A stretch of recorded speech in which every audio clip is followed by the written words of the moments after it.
आज यहाँ गाजियाबाद में भाई सतपाल चौधरी जी की चुनावी सभा में इतनी बड़ी संख्या में आप लोग उपस्थित हुए हैं। मैं यहाँ इस सभा में पहुंचने के लिए और भाई सतपाल चौधरी जी का मनोबल बढ़ाने के लिए आप सभी का बहुत बहुत धन्यवाद करता हूं और आप सभी के लिए बहुत बहुत शुभकामनाएं देता हूं। साथ साथ अपनी बात को शुरू करने से पहले मैं बहुजन समाज में जन्मे सभी संतों, गुरुओं और महान पुरुषों को नमन करता हूं। महामानव दूर से लेके संत श्रोमणी सद्गुरु रविदास जी महाराज, गुरु नानक देव, भगवान वाल्मीकि महाराज, गुरु घासीदास, संत कबीर, नारायण गुरु और तमाम संतों को, चाहे स्वामी विवेकानंद हो या और कोई संत हो, उन सबको भी मैं नमन करता हूँ। साथ साथ राष्ट्रपिता ज्योतिबा फुले, छत्रपति साहू जी महाराज, डॉक्टर बाबा साहब अम्बेडकर, टीवी कल्याण रामानायकर स्वामी, कल्याण यादव, बाबू जगदेव प्रसाद कुशवाहा, जननायक कपूरी ठाकुर, चौधरी चरण सिंह जी, संत छोटू राम, कोतवाल हरि सिंह भूलर, महामना रामसु वर्मा, बाबू सिंह गोरखिया, संत राम जी प्रजापति, मान्यवर दीना भाना वाल्मीकि और मेरे गुरु मेरे आदर्श मानव काशीराम साहब को भी नमन करता हूँ। सम्मानित साथियों, मैं धन्यवाद देता हूँ यहाँ की प्रदेश, जिला, मंडल और विधानसभा की कमेटियों का, हमारे नेताओं का, जो सम्मानित नेतागण इस मंच पर उपस्थित हैं, बहुत सीनियर नेतागण यहाँ उपस्थित हैं, मैं उन सभी का धन्यवाद करता हूँ। साथ साथ बड़ी संख्या में हमारी मां बहनें भी बहुत दूर दूर तक पंडाल में मुझे दिख रही है, मैं उनका भी बहुत बहुत धन्यवाद करता हूँ कि वो आशीर्वाद देने के लिए मुझे और सतपाल चौधरी जी को यहाँ पहुंची है। अभी उससे पहले हमारे नेताओं ने अपनी बात यहाँ रखी है, लेकिन अपनी बात को शुरू करने से पहले आज जिन साथियों ने आजाद समाज पार्टी में आस्था विश्वास जगाया है, आस्था विश्वास के साथ साथ आने वाले कल की उम्मीदें भी देखी हैं, जिन साथियों ने मन पक्का किया है कि वो आजाद समाज पार्टी के सिपाही बनकर उत्तर प्रदेश में और देश के किसी भी कोने में जहां उनकी जिम्मेदारी लगाई जाएगी वो काम करने का काम करेंगे। मैं ऐसे साथियों में से बीके सिंह जी को, जो अखिल भारतीय राष्ट्रीय महासचिव हैं फार्मासिस्ट एसोसिएशन के, रविंद्र प्रधान जी जो प्रदेश सचिव हैं भारतीय किसान यूनियन के, वीरेंद्र प्रधान जी, वसीम चौधरी जी, चांद कुरैशी जी जो कांग्रेस पार्टी छोड़कर और इस्राइल कुरैशी जो समाजवादी पार्टी छोड़कर आजाद समाज पार्टी में आस्था विश्वास प्रकट कर रहे हैं, मैं इनका धन्यवाद करता हूँ। साथ साथ राजेश यादव जी, विनोद भारती जी, यशपाल जी, मोहम्मद अलीफ जी, विनोद कुमार जी, मोहम्मद इमरान जी, कपिल चौधरी, सुनील जी, नीतू कुमार, सुनील कुमार, विनोद कुमार, रमेश कुमार जी का भी, जो वीरेंद्र कुमार जो समाजवादी पार्टी छोड़ के आजाद समाज पार्टी की सत्ता ग्रहण करने में इनका भी धन्यवाद देता हूँ। साथ साथ श्री नरेश यादव जी, पूर्व प्रदेश प्रभारी हिमाचल, दिल्ली बहुजन समाज पार्टी, इंद्रजीत सिंह जी, श्री राम यादव जी, सुनील यादव जी, रोहित चौधरी जी, लोकेश गौतम जी, डॉक्टर वीके बाबू जी, सोनू गौतम जी, कपिल गौतम जी, राहुल गौतम जी, चिंटू गौतम जी, लक्ष्य जी, फिरोज जी, सिद्धार्थ जी, आजाद जी, शरद जी, भविष्य जी, संजय जी, अरविंद जी, और एक बहुत बड़ी लिस्ट है भाई सुनील कुमार जी तक, जिन लोगों ने बहुजन समाज पार्टी, कांग्रेस पार्टी और अन्य पार्टी को छोड़ के आज आजाद समाज पार्टी में जो है आपका विश्वास प्रकट किया, मैं इनका भी धन्यवाद करता हूँ। साथ साथ रघुनंदन पाल जी अखिल भारतीय पाल महासभा के प्रदेश सचिव हैं, वो बहुजन समाज पार्टी छोड़ के, और मुझे आपको बताने में बड़ी खुशी हो रही है कि अमर सिंह जी पूर्व विधायक श्रीमंत राव जो उस क्षेत्र के बहुत सम्मानित नेता हैं, अपने दम पे राजनीति करते हैं, उन्होंने भी आज आजाद समाज पार्टी का दामन थामा है। मैं उनका भी बहुत बहुत स्वागत और अभिनंदन करता हूँ। साथ साथ गौरी प्रसाद उपासक जी जो पूर्व दर्जा प्राप्त मंत्री रहे हैं और प्रभारी रहे हैं महाराष्ट्र, तेलंगाना, केरल, तमिलनाडु के, आज बहुजन समाज पार्टी छोड़ के आजाद समाज पार्टी में अपने परिवार के साथ उनके काम करने के लिए तैयार हुए हैं। मैं उनका भी स्वागत और अभिनंदन करता हूँ। और इनका नाम लेने में मैं अपने आप को बड़ी खुशी महसूस कर रहा हूँ, क्योंकि वो मेरे बड़े भाई भी हैं और उनसे मैंने बहुत कुछ सीखा भी है। भाई साहब मनोज तोमर जी जो पूर्व विधायक रहे हैं और कई कई स्टेटों के प्रभारी रहे हैं, आज पूरे अपने परिवार में फिर से जो है इस कारवा को आगे बढ़ाने के लिए इस जिम्मेदारी को संभालने का काम कर रहे हैं। उनका भी स्वागत और अभिनंदन करता हूँ।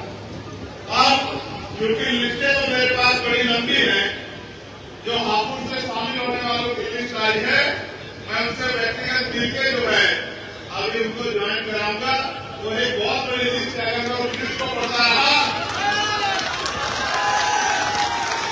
इसमें 50 तो प्रधान है, बीडीसी है, जिला पंचायत है, तो कई घंटे चले जाएंगे। मैं ये समझता हूँ कि अब घंटे खराब करने का समय नहीं रहा। आप एक मिनट सेकंड को जिम्मेदारी से उसके भरोसे उस काम करके और बहुजन समाज को इकट्ठा करके ताकत बनाने का समय आ गया है।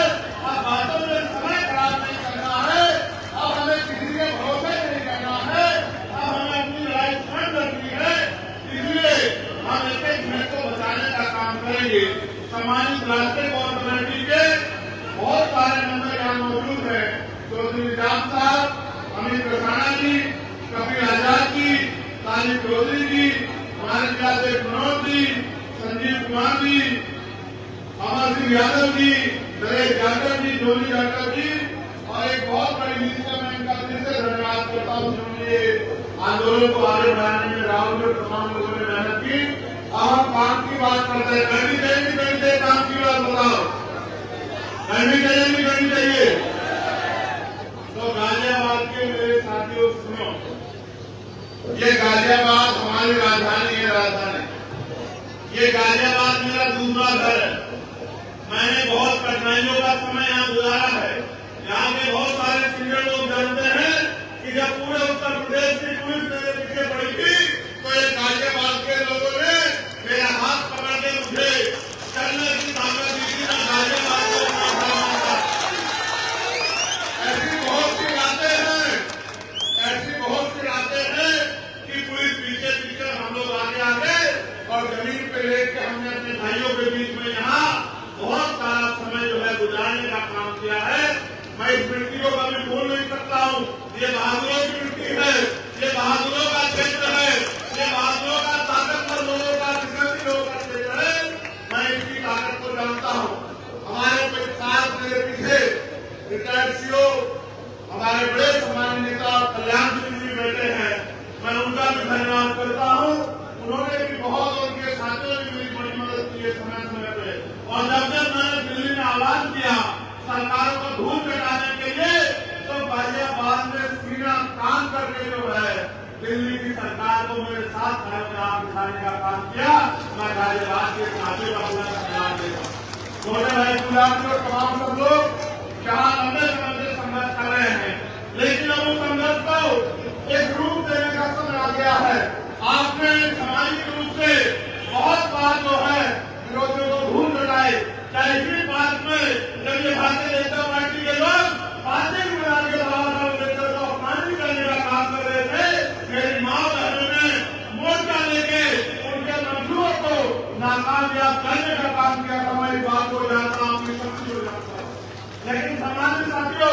मेरी माँ बहनों मुझे बताओ और मुझसे सवाल करो, जब बाबा साहब अम्बेडकर ने हमें वोट का अधिकार दिलाया था और उन्होंने ये भी कहा था कि पॉलिटिकल पावर जब मैटर की कि राजनीतिक सत्ता वो चाबी है जो आपकी सारी समस्या का हल कर देगी, तो आप महसूस करो कि आज भी उत्तर प्रदेश में और देश के हर एक कोने में कमजोर वर्ग के लोग रोटी कपड़ा मकान से वंचित क्यों है, उनके बुनियादी सुविधाएं क्यों नहीं है, आज भी उनको इंसानों जैसा जीवन क्यों नहीं मिल रहा है। जब हम इस बात को देखेंगे तो हमें ये एहसास होगा कि हमने अपने महापुरुषों की बातों को कानों से तो सुना है लेकिन उस पर जिम्मेदारी से अमल नहीं किया है। जिस हम जिम्मेदारी से अमल करेंगे और अपनी पूरी ईमानदारी से जिस तरह से हम 8 घंटे अपना पेट पालने के लिए मेहनत रोजगार करते हैं, मजदूरी करते हैं, नौकरी करते हैं और 8 घंटे 10 घंटे की मेहनत में कुछ पैसे कमा के अपने बच्चों का पेट पालने का काम करते हैं, अगर 2 घंटे भी हम लोग मिशन का काम करें, अपनी पार्टी का काम करें और बहुजन समाज में भाईचारा पैदा करने का काम करें, तो वो दिन दूर नहीं कि राजनीतिक शक्ति आपके हाथ में होगी। आप ये जानते हो नहीं जानते हो कि जिस दिन से आप लोगों ने, मैं पुनः धन्यवाद करूंगा आपका कि आपने एक पैसा जुटा के, जब मैं नगीना में चुनाव लड़ रहा था तो मेरे हाथों को मजबूत करने के लिए भेजा और आपको उस पैसे से इतनी ताकत मिली कि आज आपका बेटा चंद्रशेखर आजाद दिल्ली में पार्लियामेंट में खड़े होकर आपके सारे अधिकारों के लिए संघर्ष करने का काम करता है। आपने मुझे पार्लियामेंट में बोलते देखा और कितने लोगों ने देखा हाथ मारेगा,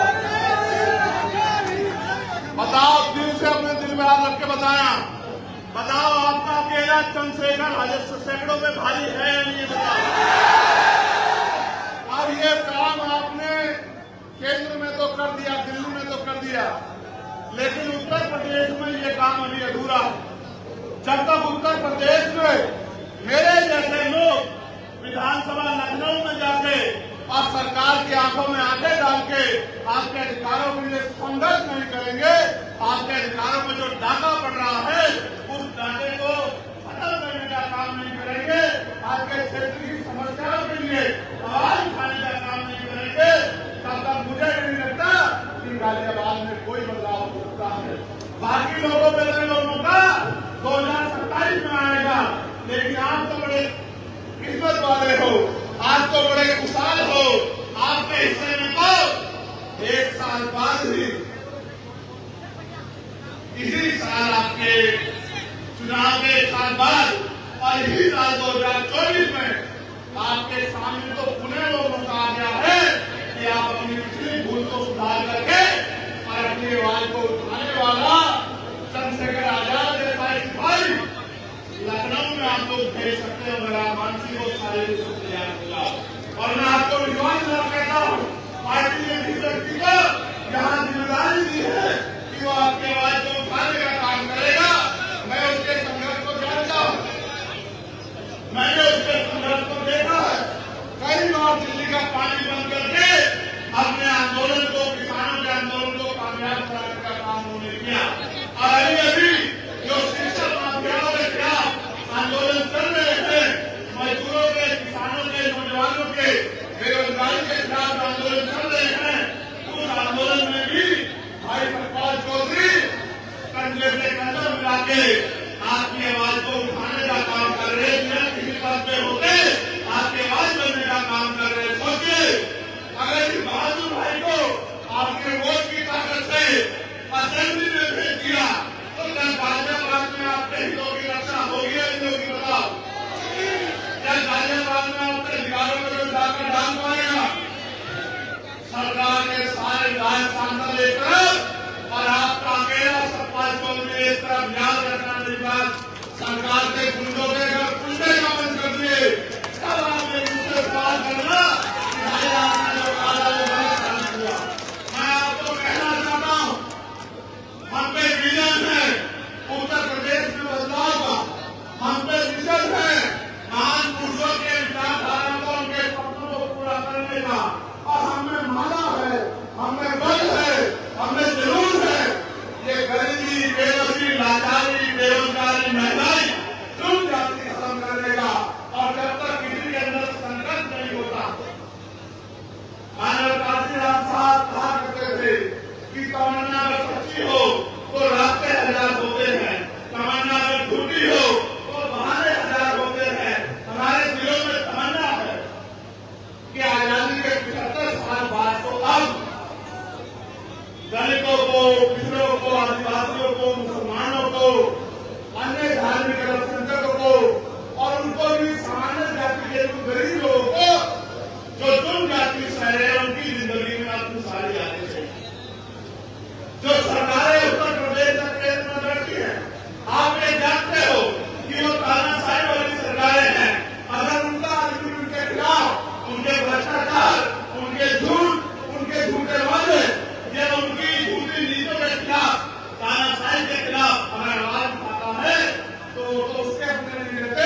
आप ये देखो किस तरह से बुलडोजर के जरिए और तमाम तरीकों से जुर्म जाति को बढ़ावा दिया जा रहा है, संविधान को कुचलने का काम किया जा रहा है।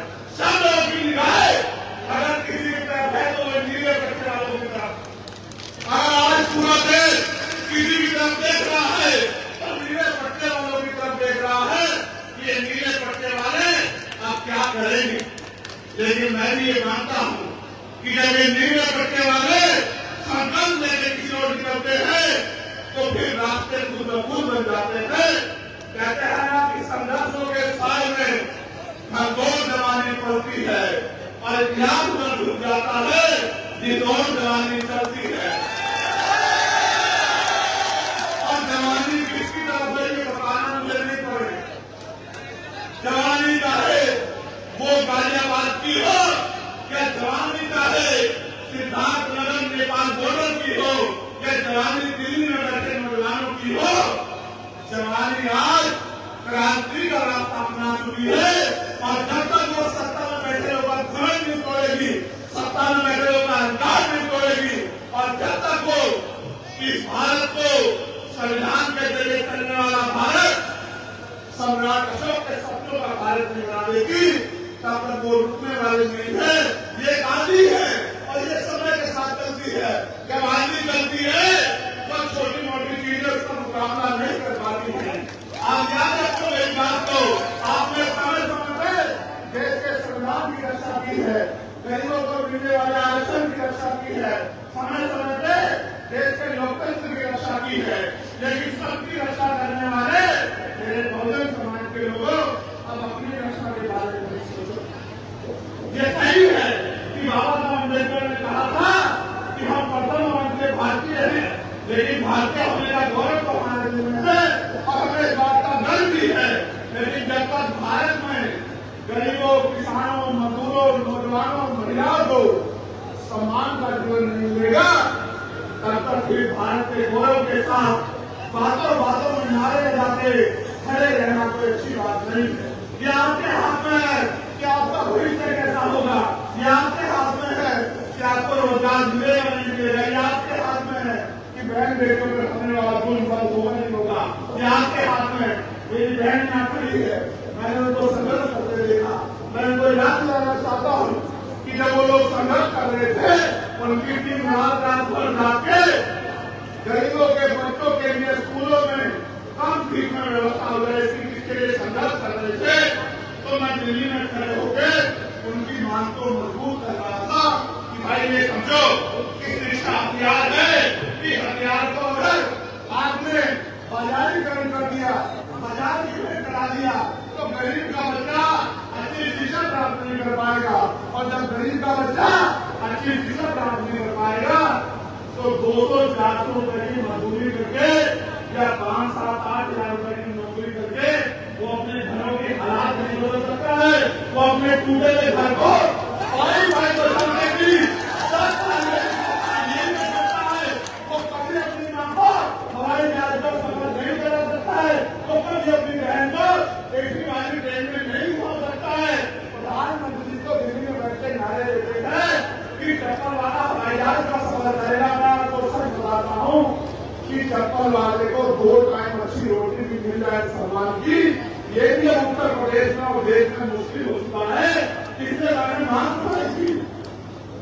ये अगर बदलाव चाहते हो तो फिर करो कि राष्ट्रपति हो, प्रधानमंत्री हो, विधायक हो, मंत्री हो, मुख्यमंत्री हो, राज्यपाल हो या कोई भी ऐसा व्यक्ति जिसको सरकारी सुरक्षा मिली है, सुरक्षा मिली है, सुविधा मिली है या उसको आर्थिक मदद होती है, चाहे वो क्लास 1 का अधिकारी हो या क्लास 4 का अधिकारी हो, चाहे वो डीएम एसएसपी हो या एसडीएम एडीएम हो या दरोगा सीओ हो या कोई और अधिकारी हो, सबके बच्चों को सरकारी स्कूल में पढ़ाने की इजाजत देनी चाहिए और कानून बना देना चाहिए कि सरकारी अधिकारी कर्मचारी नेताओं के बच्चे सरकारी स्कूल में पढ़ेंगे। आप देखो, महसूस करके अपने दिल पे हाथ रख महसूस करो।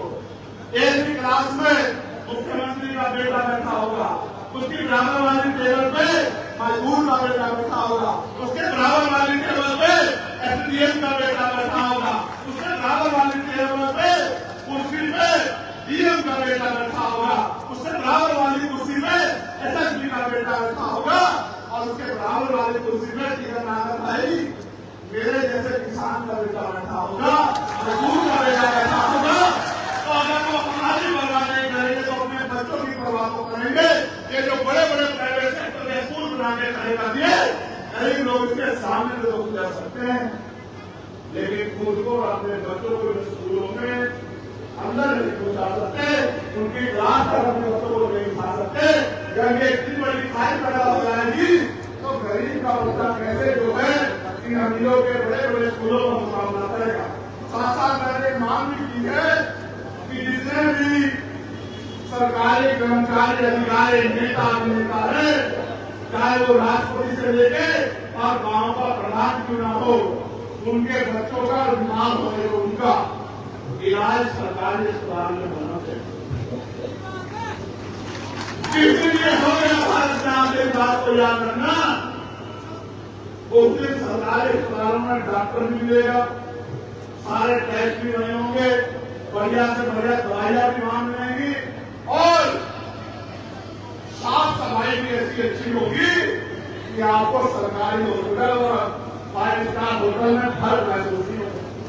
जब मंत्री जी का इलाज वहां होगा, मंत्री जी के बेटे का होगा, राज्यपाल के बेटे का होगा, प्रधानमंत्री जी का होगा, ये बड़े बड़े उद्योगपतियों का होगा, ये बड़े बड़े उद्योगपति नेता ऊपर प्राइवेट हॉस्पिटल में जाते हैं और हमसे कहते हैं कि हमने सरकारी अस्पताल बनवा दिए। अगर इतने अच्छे बनवाए हैं तो पहले अपना इलाज कराओ, फिर गरीबों को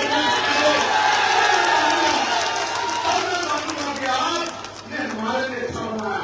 मैं आपको कहता हूँ, आप देश भ्रष्टाचार की भेंट कर रहा है और पूरे देश में कमजोरों, किसानों, गरीबों की निगाह आपकी तरफ। और अगर वास्तविकता में आप उससे प्यार करते हैं, वास्तविकता में आप भारतीय संविधान से प्यार करते हैं और वास्तविकता में आप भारत अम्बेडकर के सपनों को पूरा करना चाहते हैं, वास्तविकता में आप अपनी वोट की ताकत बनाना चाहते हैं, फिर वो दिन दूर नहीं है। अगले 3 से 4 महीने में वो चुनाव उत्तर प्रदेश की 10 सीटों में होंगे। टोटल सीटें 403 हैं, लेकिन चुनाव 10 सीटों में चुनाव होंगे और पूरे प्रदेश की निगाह इन 10 सीटों पे होगी। जहां कुछ लोग चंद्रशेखर आजाद को हराने के लिए लड़ेंगे, वही आजाद समाज पार्टी उत्तर प्रदेश में नया विकल्प बनाने के लिए लड़ेगी चुनाव। और विकल्प की ऐसा जो विकल्प एसी के कमरे में करके नहीं, संघों के गरीबों के बीच में खराब की लड़ाई लड़ने का काम करेगा। ऐसे नेता का निर्माण होगा जिनके लिए अपना अधिकार में होगा और समाज हित, क्षेत्र हित, प्रदेश हित होगा। जब ऐसी विचारधारा के लोग आगे बढ़ेंगे तभी प्रदेश में परिवर्तन होगा। आप अपने दिन में आदर कर बताओ, रात को 11 बजे अगर आपकी बेटी घर से निकल के बाजार की किसी दुकान पे जाओ तो क्या आपका दिल उत्तर प्रदेश में आज धड़धड़ करता है नहीं करता? बताओ, क्या आपको भय लगता है नहीं लगता? बताओ। तो सब कुछ होते हुए भी अगर मैं बेटी उत्तर प्रदेश में सुरक्षित नहीं है तो मैं मुख्यमंत्री से कहना चाहता हूँ कि आपको कोई भी गाल नहीं कुर्सी में बैठने का। अगर आपने जरा सी भी नतीजा हो तो आपको कुर्सी छोड़ देनी चाहिए, क्योंकि 7 साल के कार्यकाल के बाद भी आप उत्तर प्रदेश की बेटियों को सुरक्षा देने में, सुरक्षित रखने में कामयाब नहीं हो पाए। आपको कोई अधिकार नहीं है कुर्सी पर बैठने का, सिर्फ बड़ी बड़ी बातें करने से काम नहीं चलेगा। जब राजनीतिक शक्ति दूसरे लोग के पास होगी, जैसे आज भारतीय जनता पार्टी के पास है, तो आपके हाथ ऐसे फैले हुए हैं। अगर राजनीतिक शक्ति आपके पास होगी तो आपका हाथ देने वाला हाथ होगा। आज मेरा पूरा परिवार इस मंच पर एकजुट हुआ है। मेरे दिलों में बड़ी खुशी पैदा हुई है। मुझे ऐसा लगता है कि जो भार मेरे ऊपर है वो भार थोड़ा कम हो जाए, क्योंकि मैं इनकी शक्ति को जानता हूँ, मैंने इनको संघर्ष करके देखा है, मैंने इनसे बहुत कुछ सीखा है। मेरा दिल ये कहता है कि आज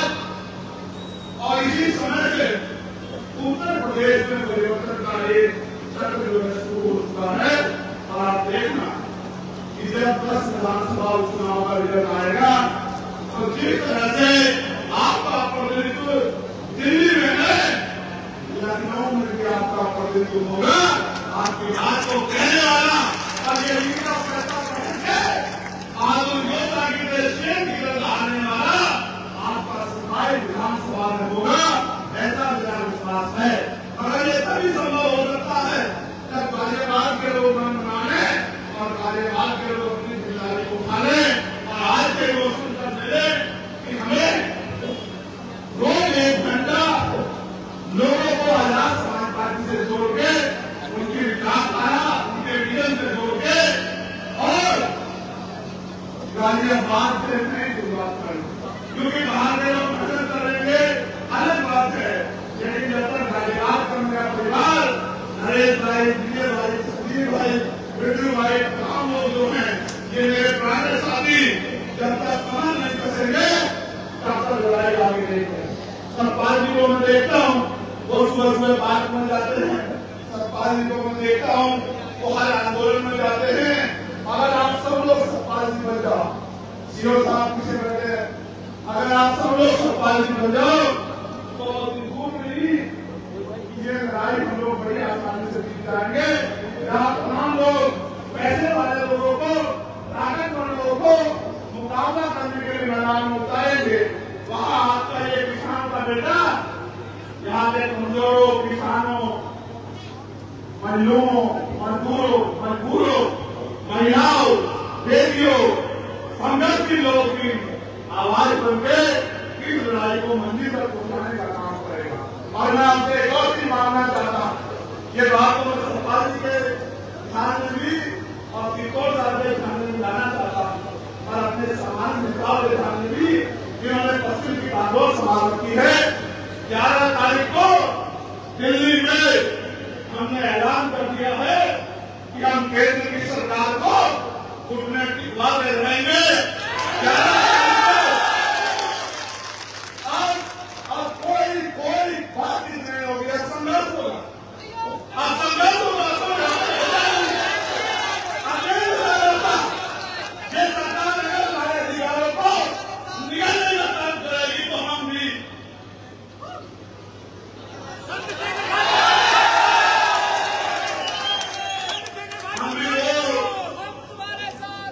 हम भी वो कौन है जिन्होंने 2018 में 13 लोगों ने कुर्बानी देकर अपने खून से अपने अधिकारों को सीखने का काम कराया। मेरी बात को आप याद रखें। सरकार किसी भी कीमत पर अपने आप को संविधान से बड़ा ना समझे और किसी ने दरवाजे से ये जो अपने अधिकारों को निष्ठा नाबूद करने की जो तैयारी सरकार ने की है वो हमें दूध पीते बच्चे ना समझे।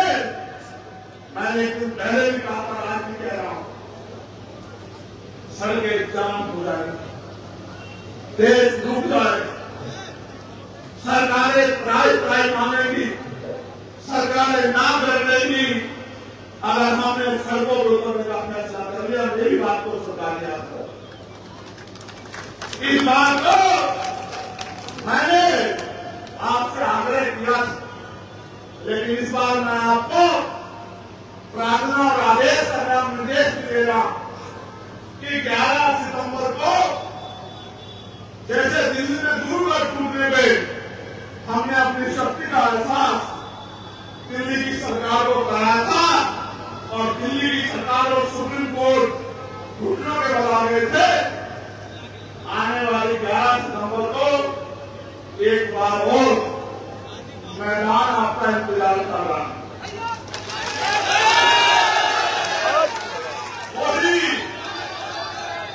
वही रामलीला मैदान होगा और उसी रामलीला मैदान में इस बार श्रद्धांजलि होगी। मेरी बात को आप याद रखना।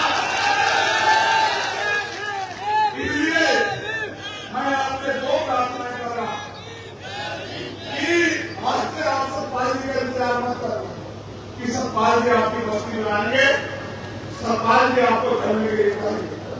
आज से आप लोग सब लोग खुद को सरपाल जी मान के अपने अपने बूथ सेक्टर की जिम्मेदारी को उठाएं। साथ साथ 10 तारीख की रात से ही और अभी से एक मन पक्का करके अपनी डायरी में लिख लो कि एक दिन हमें अपने अधिकारों को बचाना कराने के लिए दिल्ली चलना है। ये पूरा दिन हमारा दिल्ली में संकल्प के साथ है कि आपको ज्यादा आपके मुल्क हम अपने अधिकारों पर नहीं चलने देंगे। वो दिन चले गए कि एक लाठी में पूरे गांव को हाथ दिया जाता था, वो दिन चले गए। आप तो वो दिन में अगर संवैधानिक मर्यादा में समझोगे तो संवैधानिक मर्यादा में समझाएंगे, और अगर गुंडागर्दी करोगे तो गुंडागर्दी का भूत ऐसे चुटकियों में निकाल दिया जाएगा कि तुम्हारा गुंडागर्दी करने की सोच नहीं रहता। इसलिए मैं आपसे अपील करता हूं कि आप मेरी इस प्रार्थना को, मेरे इस आग्रह को, मेरा दर्द और भविष्य की जो चिंता महान मुद्दों के आंदोलन को आगे बढ़ाने की मुझे है, उसको ध्यान में रखते हुए अपनी अपनी जिम्मेदारियों को जुटे। मैं धन्यवाद दूंगा विनोद कुमार जी का, गुलशन कुमार जी का,